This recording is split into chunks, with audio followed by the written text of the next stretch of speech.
Okay, ngayong hapon, magbabalik ulit tayo sa ating pong serye ng pag-aaral sa 1 Corinthians 13. Pinamagatan natin ang series natin, Christian Virtue of Love. At patuloy tayo sa ating pong pagtingin ng mas detalye dito sa mga description and character ng love na ipinakita ni Apostle Paul. Pero basahin natin mula sa verse 1. So we'll read again verses 1 to 4D. No, 4D. So let's read it from the English Standard Version. If I speak in the tongues of men and of angels, but have not love, I am noisy gong or a clanging cymbal. And if I have prophetic powers and understand all mysteries and all knowledge, and if I have all faith so as to remove mountains, but have not love, I am nothing. If I give away all I have, and if I deliver up my body to be burned, but have not love, I gain nothing. Verse 4, love is patient and kind. Love does not envy, at ito po yung pag-aaralan natin, or boast. Or boast. Ito po ang salita ng Panginoon. Meron pong doktor at inhinyero at politiko na nagtatalo kung ano bang propesyon ang mas nauna o mas matanda kesa sa isa't isa. Sabi ng doktor, palagay ko ang propesyon ng doktor kasi kung walang physician, ang sangkatauhan hindi makakasurvive. Sabi naman ng engineer, hindi ako sang-ayon dyan sapagkat sa tingin ko, ang nauna ay ang gawain ng mga engineer o inhinyero. Sapagkat kung titingnan natin, maging sa Genesis, ang sabi doon, ang mundo daw ay puno ng chaos, kaguluhan o kadiliman. Di ba? Kaya, nagsabi ang Panginoon, let there be light. So, ibig sabihin, nauna mga engineer. No? Sabi ng politiko, sino ba ang lumikha ng chaos? Sino ba ang lumikha ng kaguluhan o kadiliman? Hindi ba mga politiko? O di nauna mga politiko. Sabi niya gano'n. Alam nyo, ito, medyo nakakatuwa at gawa-gawa lang itong kwentong ito.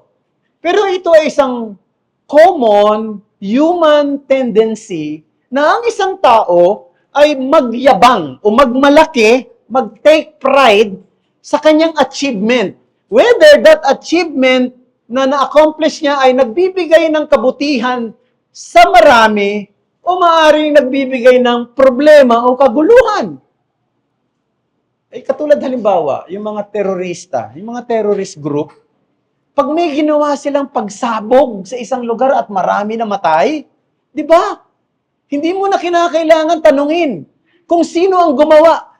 Talagang nag-uunahan pa sila. Inaamin nila na sila ang gumawa. They take pride maging doon sa ginawa nilang senseless action na yun. Na para sa kanila, yun ay success, yun ay achievement.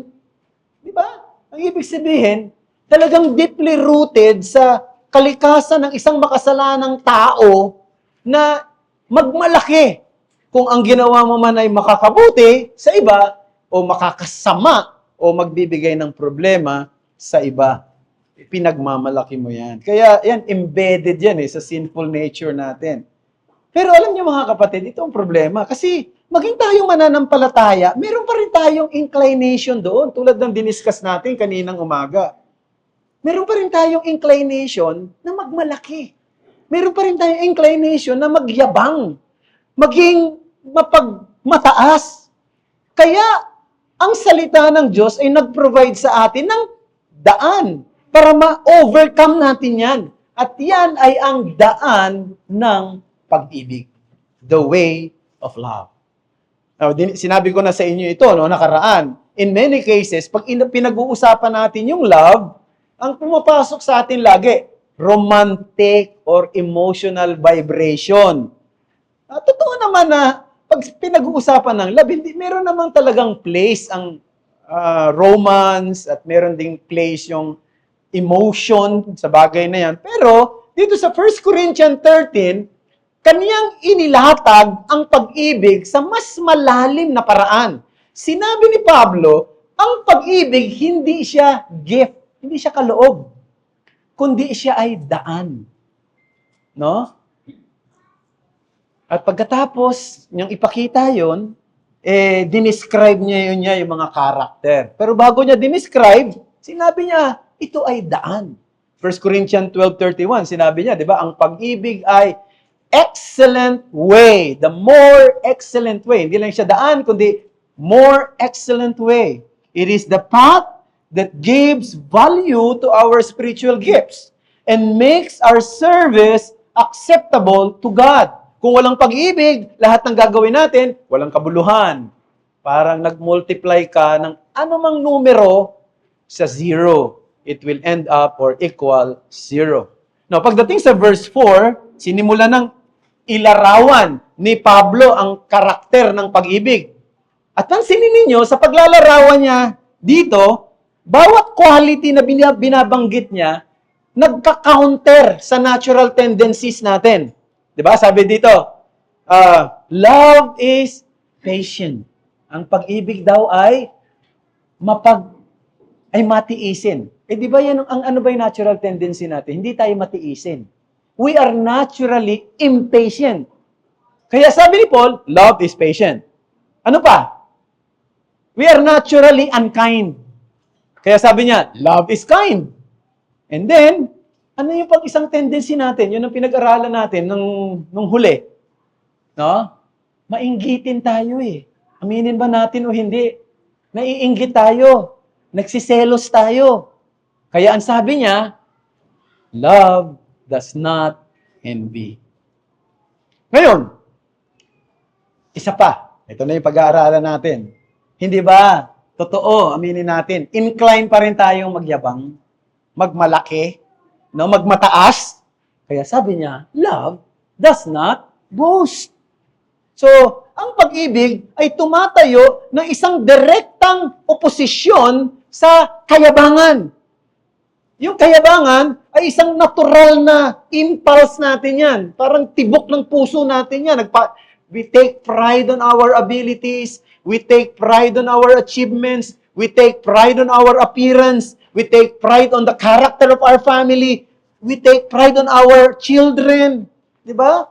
Ang lipunan kasi natin at ang media, yung mga advertising company, ang ginagawa nito, ini-encourage tayo ng tinatawag na spirit of self-promotion. Di ba? Yun naman ang nakikita natin. Para makabili ka ng produkto nila, kinakailangan, ipakita mo, ipopromote mo yung sarili mo na ganito nangyari sa'yo dahil dito. Pero ang banal na kasulatan ay nagpapakita sa atin, there is a better way. The antidote to boasting is the way of love. So the message that I want to highlight this afternoon is this. Our natural impulse is to boast, but love is the way to overcome it. Our natural impulse is to boast, but love is the way to overcome it. May dalawang attitude ng pagyayabang o pagmamataas na kina-counter ng love. Dalawang bagay. At yun ang pag-uusapan natin ngayon. Dalawang bagay. Una, tinawag ko itong the displaying of oneself. Pangalawa, the defending of oneself. Sa ESV at saka sa NIV, ang ginamit na salita doon ay love doesn't boast. Doesn't boast. Ang sabi doon sa verse 4. No? Sa New American Standard Bible, love doesn't brag. Ano yung brag? Magmalaki. Sa King James, love doesn't vaunt, V-U-N-T, vaunt itself. Pag tinagalog mo yun, maghambog. Sa New King James Version naman, love doesn't parade itself. Parang mas accurate yun, ano? Pwede nating ilagay sa Tagalog na magpasiklab. No? Now, last time, ninote natin na ang totoong pag-ibig hindi dapat naiinggit sa possession ng iba. Kung meron ng iba na wala sa'yo, meron iba na kung pinagpapala sila, meron magagandang nangyayari sa kanila, dapat di ka naiinggit, kundi natutuwa ka, nagagala ka. Dapat ganun. No? Kasi, madalas kapag naiinggit tayo, di ba, we tend to put others down, no? Or try to make them less in the estimation of others. Pagka ganyan, mainggitin ng tao, no? Alam mo, ang madalas, kunyari, naiinggit ako kay Robert, kunyari lang, ano? Ang mangyayari, ang ipipinta ko sa inyo, sa isipan ninyo, yung, di ba? Yung estimation na hindi maganda sa kanya. Alam mo, yung kinaiinggitan nyo lagi ang natutulog yan pag nagpe-preach Yung kinaiinggitan ninyo, laging late yan pagka worship service. Yung kinaiinggitan ninyo, totoo ba lahat yung sinasabi ko? Ang point doon, ang ginagawa mo na sa estimasyon o sa tingin ng iba, mababa siya. Or at least in your mind. Now, conversely, brethren, kapag nagyayabang ka naman, ang ginagawa mo, you try to build yourself in the estimation of others. Di ba? Totoo yan? Now, sa anong mga paraan natin ginagawa yon? Paano natin ipinagyayabang o itinatanghal o binibuild up ang sarili natin? Una, binibuild up natin yan dito. Una, boasting in, I call this one, self-appearance. Itsura. No? Diba? Alam niyo yung common mindset ng mga tao ngayon? Sabi nila, if you got it, flaunt it. Diba? If you got it, flaunt it. Kung meron ka niyan, huwag mo itago, ipakita mo. No? No, gusto kong sabihin na hindi masama na magsuot ng mga magagarang damit. No? Walang problema yan. Pero ang isang problema, kapag nagsusuot ka ng mga damit para kumuha ng atensyon ng mga tao patungo sa iyo, no? Kaya minsan yung iba, di ba? May mga kababaihan nagsusuot ng damit para makita yung kanilang figura, no? At minsan pati yung cleavage gusto nilang ipakita. Ang daming gustong ipakita, yung umbilical, yung pusod, no? At hindi na nila iniisip na maaaring ito ay nagkakaroon ng maruming bagay sa isipan ng mga tao. Alam nyo, may mga ganun. Alam naman namang ibang mga kababaihan yan na maaaring kapag obvious yung cleavage ng kanilang dibdib o kaya naman kita yung pusod nila, maaaring yung mga kalalakihan nagkakaroon ng dirty thoughts. Alam nila yun, pero wala na silang pakialam doon. Ang mahalaga sa nila, makakadraw sila ng attention. No, hindi exempted dyan ng mga lalaki. Di ba? Hindi naman masama na magpaganda ng katawan. Hindi naman masama na, di ba, alam mo na, yung mag-exercise ka, magpaganda ka ng katawan. Pero, yung bang gagawa ka ng mga paraan, halimbawa, magsusuot ka ng mga damit para kitang-kita yung muscles mo. No? At saka yung six abs mo, talagang obvious na obvious at talagang mapapatingin ng mga tao sa iyo. Ang tawag dyan, sino-showcase mo yung itsura mo, yung katawan mo. You are trying to draw attention to yourself. No, yung paglalagay ng tattoo, no? Sa Old Testament, pinagbabawal yan. Pero sa New Testament, walang sinabing mali yan. Na gusto ko lang linawin. Bakit bawal sa Old Testament? Sapagkat ang bayan ng Israel ay kinakailangang maging naiiba sa ibang mga bansa. At isa sa mga paraan para na maging naiiba sila, hindi sila pwede magpatato sa kanilang katawan. Now, pagdating sa New Covenant, wala nang ganong utos. So, ang punto ko, hindi natin pwedeng sabihin yung mga nagpapatato, mali yung kanilang ginagawa. No? Kung ito ay art, okay lang. Pero ang problema sa iba, nagpapatato sa mga lugar na kung saan kinakailangan nilang i-flaunt o ipakita yon. Maglalagay ng tattoo sa taas ng kanyang legs. No. o maglalagay ng tattoo sa kanyang tiyan. Kaya ang mangyayari, magsusuot siya ng damit na maikli para makita yung kanyang tattoo. Di ba nakikita niyo mga kapatid? Ang tawag natin dyan, boasting in self-appearance. Pero not only that, boasting in social status. Isa pa yun. They want their worth to be felt by others. Maaring yung kanilang edukasyon, yung kanilang accomplishment, yung kanilang talent, o yung kanilang kayamanan. Yun ang problema, sapagkat ang lahat ng yun hindi maganda at hindi ito tamang motibo ng pag-ibig. No? In fact, they run contrary to the grace of love because true love seeks not to exalt oneself but to consider what good may be done for others. Pero, yan ang isang tendency. No? Magyabang ka ng iyong estado. Naalala ko, maraming taon na nang nakakaraan, ako po ay umati ng isang conference. No? At hindi ito isang reform conference, di pa rin ako reform nung panahon na yon. At nung ini-introduce na yung speaker sa conference, napaka-impressive nung listahan ng kanyang credential. Ang daming sinasabi patungkol sa kanya. At isa sa mga sinabi patungkol sa kanya ay ganito. Ang ating pong tagapagsalita, ang kanila pong church ay talagang sobrang malago. 500 na ang kanilang membro. At meron silang 40 outreaches, hindi lang sa ating bansa, maging sa labas ng ating bansa. Nung siya ay tumayo, sabi niya, bago ako magsalita, gusto ko munang i-correct yung introduction patungkol sa akin. Sabi niya, may konting inaccuracy dun sa sinabi. Ang totoo, hindi 500 ang aming members, kundi 1,000.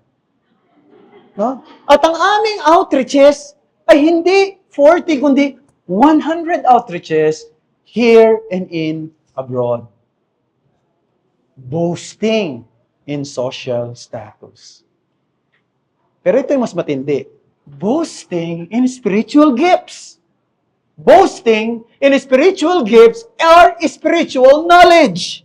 Yun ang problema sa mga taga-Korinto. Sapagkat nakita natin yan sa chapter 12.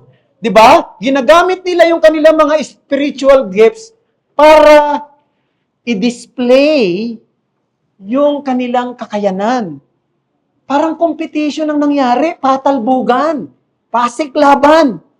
May mga gusto ang dinidesire, yung mga spectacular gifts, lalo na yung speaking in tongues o yung prophecy. Sapagkat yung mga ganong klase ng gifts, nakakadraw ng attention eh. No, kung nagsasalita ka ng iba't ibang wika o nagpa-prophesy ka, nakakadraw ng attention yan. At ang tingin sa iyo, angat ka sa iba pagdating sa spiritual gift. Dinidisplay nila yan.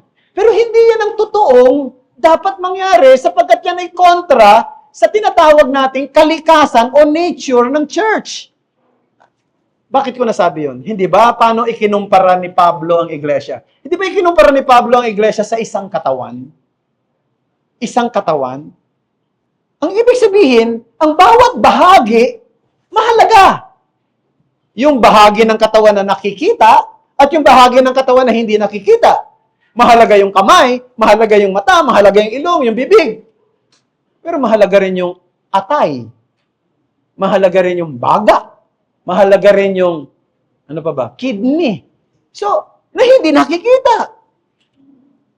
Yung pinakamaliit na, alam nyo yung, di ba, merong maliit na nerve dito sa loob ng tenga natin.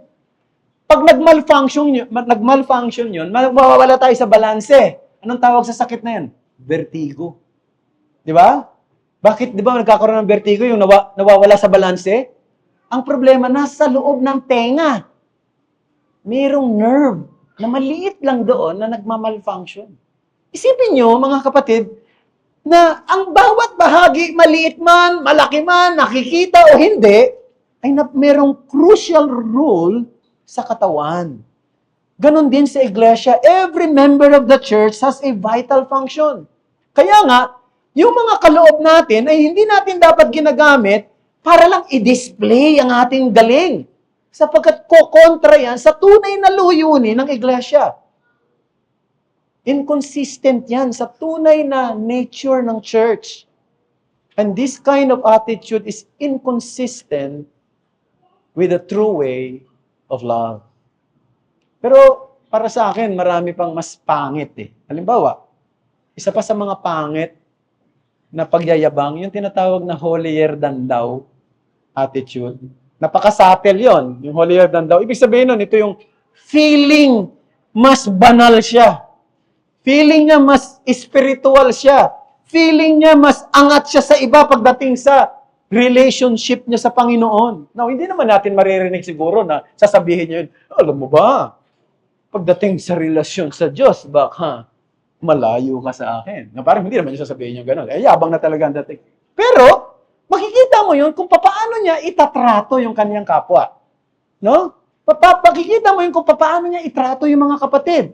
Minsan, ayaw niyang makisama sa mga believers na less mature pa, nag-i-struggle pa. Mas gusto niya yung mga ka-level niya. No? Yun hindi tama, mga kapatid. O kaya, ito, makikita natin yan, yung mga nagpo-post ng mga verses, quotes, strong doctrinal statements sa online. Pero, yun ding mismong platform na yun, gagamitin niya para umatake, maliit, no, manghamak sa mga fellow Christians na maaaring hindi pareho ng kanyang paninindigan. Yung pangit, di ba? Mga bagay na yan. Pagkatapos, hindi pa sila marunong humingi ng sorry. Parang lahagi na lang silang tama sa kanilang aksyon. Isa pang pangit na paraan ng pagpapakita ng kayabangan ay yung tinatawag na hypocrisy. Ang isa sa mga helpful illustration ng hypocrisy, makikita niyo sa Pilgrim's Progress. No? Nagbasa na kayo ng Pilgrim's Progress, di ba? Di ba naalala niyo, si Mr. Christian, saka si Mr. Faithful, may na-encounter sila na ang tawag ay si Mr. Talkative. Di ba? Sa kanilang journey. Medyo humahanga si Mr. Faithful kay Mr. Talkative kasi napaka-eloquent eh. Ito si Mr. Talkative, lahat ng topic, meron siyang ambag. Lahat. No, nakakita na ba kayo? Lahat ng paksa, meron siyang masasabi. Pero itong si Mr. Christian, medyo nagbigay siya ng babala kay Mr. Faithful kasi medyo nakikilala niya na ito, si Talkative. Doon pa lang sa City of Destruction, na-encounter niya na ito, nakasabay niya na ito eh. Bago sila pumunta sa journey nila, doon sa King's Highway. No, sinabi niya, medyo ingat ka dyan. No, kasi minsan parang showman siya eh. Yung sinasabi niya, hindi nagmamatch doon sa kanyang ginagawa. Kaya ang ginawa ni Mr. Faithful, gently tinanong siya, papaano ang iyong mga kaalaman ay nagre-reflect sa pang-araw-araw mong buhay? Ba, nung marinig niya yan, ni Mr. Talkative, hindi, uncomfortable siya. At sinabi niya, tika muna, mukhang tinatrap mo ako sa mga tanong mong yan, Nakita niyo? Nung ma-realize niya na ini-expose na yung kanyang hypocrisy, ayaw niya na, galit na siya. At mas pinili niyang lumayo sa kanila kaysa harapin ang pagbabago na dapat ay ginawa niya. Mga kapatid, this is something that we must carefully watch. This tendency to outdo others and seek their attention, treating people as if we are always superior in status, in appearance, or even in spirituality. And the way to overcome that is to learn to be truly preoccupied with the good of others. Ewan ko kung alam nung mahilig din kasi ako dati sa NBA. Ngayon, hindi na nga ako masyado nanonood. Pero there was a time parang between something like 2005 to 2010 na walang nakukuhang medalyang ginto ang US team eh. Alam nyo, ang basketball, dominated talaga ng mga Amerikano yan. No? Parang nag-struggle sila sa FIBA, maging sa Olympics, hindi sila nakakuha ng mga gold medal. Alam, isang dahilan, karamihan ng mga players galing sa mga NBA team, puro mga star player. Mga star player talagang Di ba? Ang ginagawa nila, sino-showcase nila yung mga talent nila. Minsan nakakalimutan nila, they are working as a team. Ang ginagawa, pagalingan sa dunk, shoot. Nakalimutan na nilang magkaroon ng teamwork. Yun ang nangyari. Kaya hindi sila nakakuha ng mga championship. Yung tinatawag na the disease of me. Me. When the disease of me began to affect the team, it contributed to their decline. Pero mga kapatid, basketball lang naman yan eh. Pag pumunta tayo sa church, dapat team tayo. Di ba? Dapat team tayo. At yung team, dapat ang iniisip lagi, God's cause. The cause of the gospel. No? Hindi mo, dapat walang puwang dito yung self-centeredness, yung attention sa sarili. And let me say this, na one of the greatest challenges in the Christian life is to do good for the church or for others without seeking recognition. No? Yan ang greatest challenge. Di ba nakakwento ko na sa inyo, there was a time na naimbitahan ako sa isang anniversary, matagal na ito. Pagkatapos, may nagwawala sa labas ng simbahan. Alam niyo kung bakit? Nakalimutan banggitin doon sa history of the church, yung pangalan niya. Usually, pag binabasa na yung yung history ng church, ang iglesyang ito ay nagsimula sa tahanan ni brother, ni sister, babanggitin yung mga pangalan. Nakalimutan na banggitin yung pangalan. Galit na galit siya doon. Nasa likod. Sabi niya siguro nagsimula ng gawain. Hindi man lang kami nare-recognize. Parang gano'n. Ano? So, halos hindi na matapos. Kasi may nag-aawat na eh. May nag-aawat. Kala ko nga, hindi na ako makakapagsalita eh. Buti, nakalma naman. No? Hindi ko alam paano napakalma. No? Siguro, binasa na lang yung pangalan niya doon sa labas. Kung ano man. Hindi ko alam. Pero, yun ang nangyari, mga kapatid. Kaya ito yung greatest challenge eh. Yung bang gumagawa ka ng mabuti, kahit na hindi ka nire-recognize doon sa ginawa mo. True love is tested most in anonymity. If we only do good when others notice, how are we different sa mundo? Paano natin i-differentiate yung sarili natin sa mga politiko na walang ginawa kundi recognition ng kanilang mga deeds? Ang daan ng pag-ibig ay simple, ngunit malalim. Dapat preoccupied tayo sa ikabubuti ng iba at hindi ng promotion ng ating sarili. So yun ang una, na dapat na kina-counter ng daan ng pag-ibig. Ano yun? Sinabi ko kanina, no? That is displaying oneself. Pangalawa, I call this one defending oneself. Alam niyo sa Greek text, na tinranslate dito na boast, o tinranslate na parade, di ba? Tinranslate na parade, o pwede rin siyang i-translate na puff up. Kasi, yung mga salitang ginamit comes from a related family of words na ginagamit madalas si Pablo, lalo na dito sa 1 Corinthians, na nagkikerry ng idea na being inflated with pride or exalting oneself over others. For example, 1 Corinthians 4:6 says that none of you may be parading himself or puffed up in favor of one against another. So here, Paul warns the believers not to adopt a partisan spirit toward himself or Apollos. Kasi di ba doon sa 1 Corinthians, makikita nyo merong partisan spirit. Merong kay Pablo, merong kay Apollos, merong kay Pedro, meron naman yung mga feeling spiritual, kami kay Kristo. No? Sabi niya, hindi dapat yan. Na nangyayari. Sapagkat kapag ginagawa niyo yan, nag-e-exalt tayo, hindi lamang ng isang individual, kundi ng grupo ng mga tao. Kaya nagsisimula yung partisan spirit. 1 Corinthians 5 verse 2a. Sabi niya, and you are arrogant. Now, this word arrogant can also be translated as puffed up or filled with pride. Now, here, Paul is rebuking the church for failing to mourn and take action against sin because their pride has dulled their spiritual sensitivity. Ang nangyayari, lagi nilang pinagtatanggol yung sarili nila.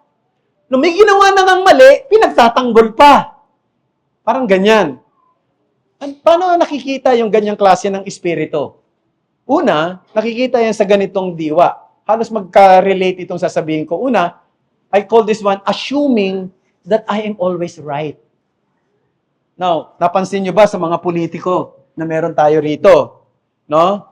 Kung ang politiko man yan ay nasa gobyerno, na nakaupo sa pwesto, sa administrasyon, o nasa oposisyon, pag may sinabi sila, may pananaw sila, may aksyon sila, may interpretasyon sila sa mga events, walang sino man ay nagsasabing mali yung nagawa ko.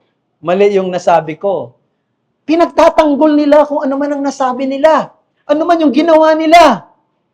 Bakit? Kasi pag inamin mo na mali ka, para sa kanila, ito ay tanda ng kahinaan. No? Kaya ano nangyayari? They tend to defend their position, their views, what they said, or their action at all costs. No? Kasi parang napakahina mo naman pag nag-apologize ka o naghingi ka ng sorry. Di ba? Naalala niyo sino ba yung presidente? Si Gloria Macapagal. Di ba? Meron siyang isang sikat na salita. I am sorry. Dahil doon sa Garci call. Oh, nung sinabi ba niyang, talagang ano pa man din, I am sorry. No. Ano? Hinangaan ba siya ng mga tao? Hindi. Di ba? Anong punto ron? Bakit? Para sa karamihan ng mga tao sa lipunan natin, ang pagsasabi ng sorry, ang pag-apologize in public is a sign of weakness. Is a sign of weakness. And that is something bad. No? Assuming you are always right. No? Recently, I will not tell you the specific. I raised a concern to a group of pastors about an issue na hindi dapat ilagay sa publiko kasi it's an internal issue. Pagkatapos bigla na lang nakita namin, nandoon na sa social media. Yung isang internal na usapan. No, siyempre, hindi ako nakapagpigil, hindi ako mahilig makipagtalo mga kapatid. Pero nagsalita ako. Sinabi ko, bakit ganun? Ba't pinablik yung isang bagay na internal naman? Ito. Ngayon, may sagot. May sagot. No, kung isa-summarize ko yung sagot, parang sinasabi niya sa kanyang sagot, prove me wrong first. Parang ganun.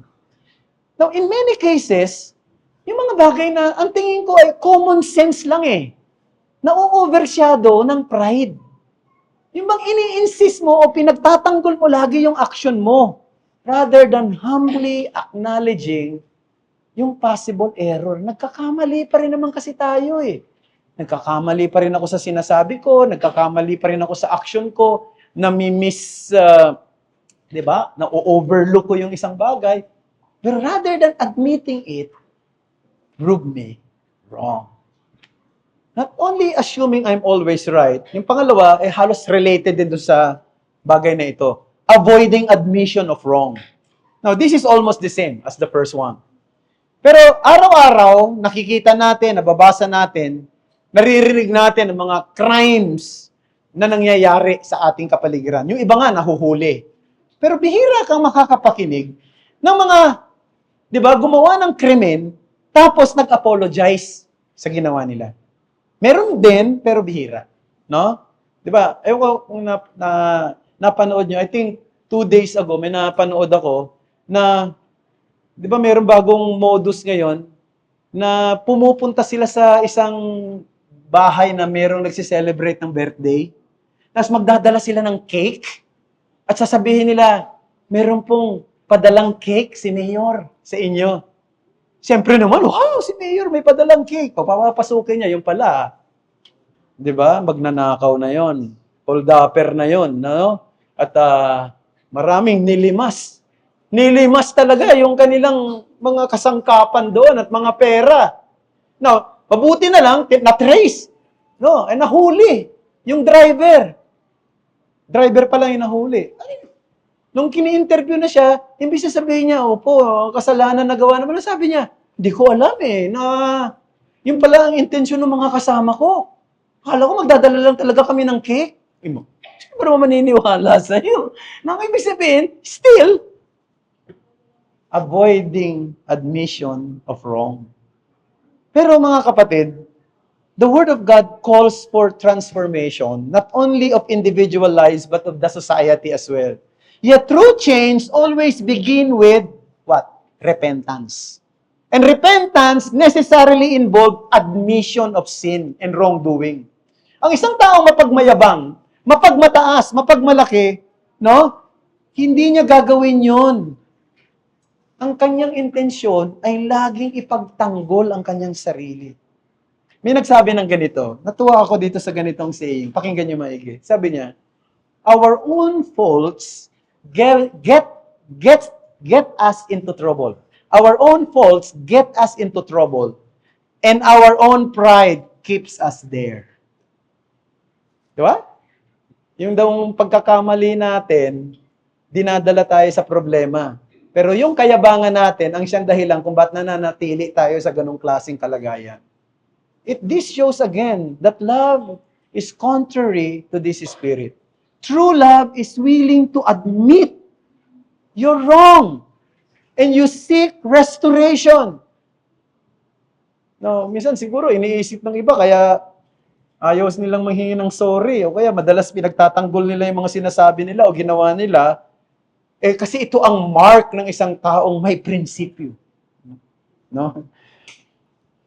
Pero totoo hindi.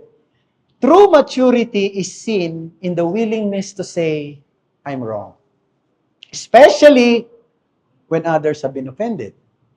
Now, think how many conflicts, brethren, ang maiiwasan kung marunong tayong lahat at handa tayong lahat na umamin ng ating mga nagawang mali.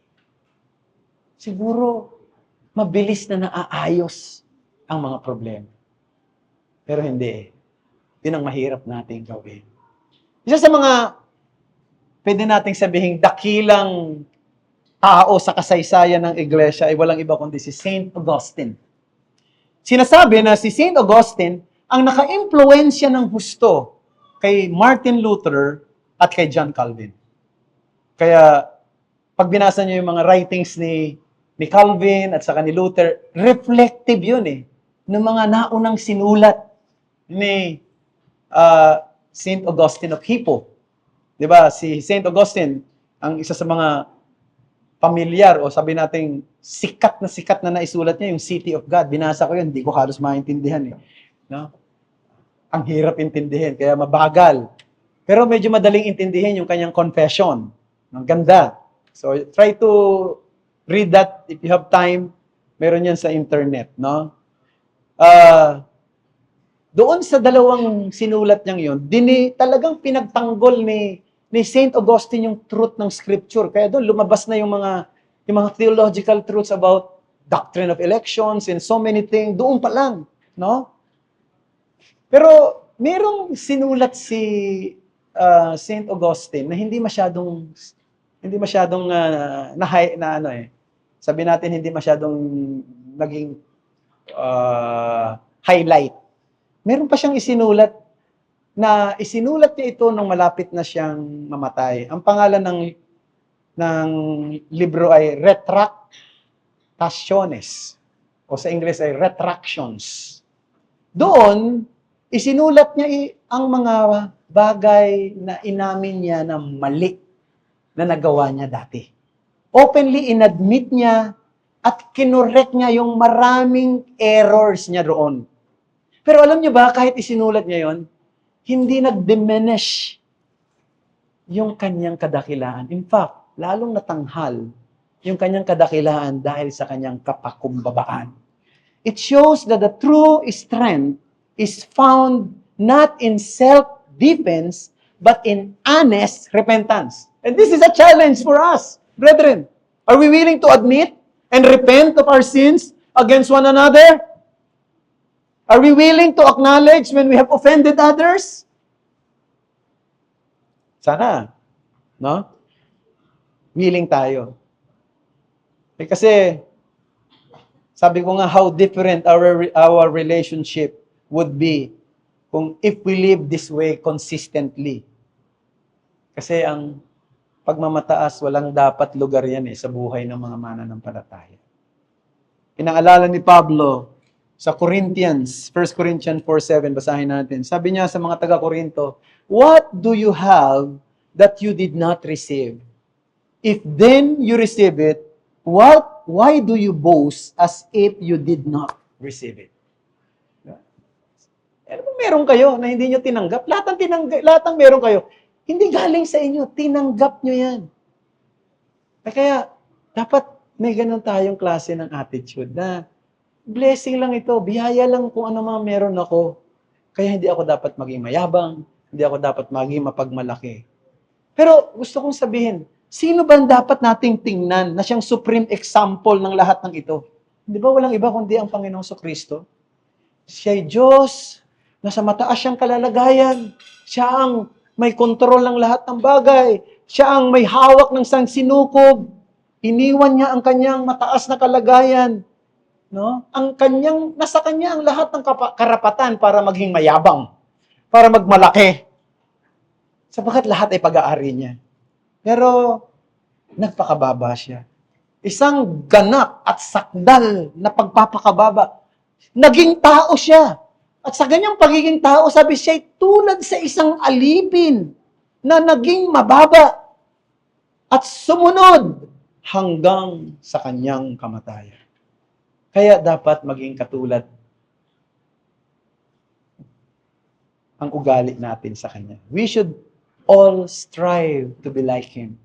We should walk in humility, not self-exaltation, and we should serve others in love. That is the way of love. Let us pray.